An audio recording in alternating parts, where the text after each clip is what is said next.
Good afternoon, Con here with Techout, and today we're going to be taking a look once again at my iPhone 15 Pro Max.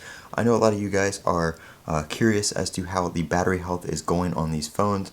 These videos get a lot of views and a lot of comments, and people are always talking about battery health. You guys saw me do the video here on using an iPhone SE second generation with a 80% battery health, 83% battery health is what it's at specifically. But here's my iPhone 15 Pro Max. I did get this on release day, so we're going to be looking at it and going over the battery health.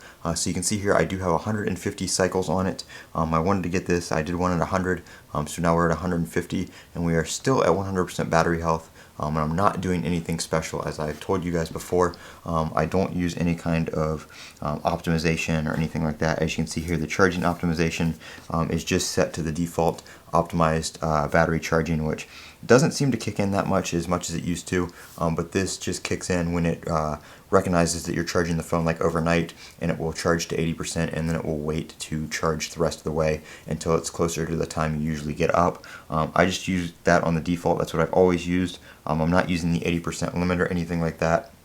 And as you can see here, at 150 cycles, we're still at 100%. Now, I've seen around 140 to 180 is usually where people start dropping down. And again, like I explained in my last video, these videos have a typical capacity that they come with, the rated capacity. Some batteries do come a little bit higher in terms of their capacity when they're new. Some have a little bit lower, so that's why some people see their percentage start dropping faster than others, because some lucky people may get a battery that has a higher capacity from new than other ones. And it's not a defect, they're all rated a little bit higher than what they're actually designed for, just so that happens, or so that doesn't happen right away, so you don't start losing that percentage right away within the first few cycles and stuff like that.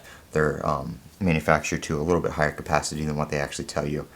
So that is why that happens to some people. But as you can see here, we're at 100% with 150 cycles. So if you guys have any questions or anything on how you use how I use my phone, or if you guys have any comments about your battery health, let me know down in the comments section below. And I'll try to do another one of these updates around 200 cycles to see if we've started dropping then. And by then I'll probably also be on iOS 18 on the beta there. So make sure you subscribe for all those videos as well. I'm Colin with Techout. Don't forget to comment, rate, and subscribe. And as always, have a great day.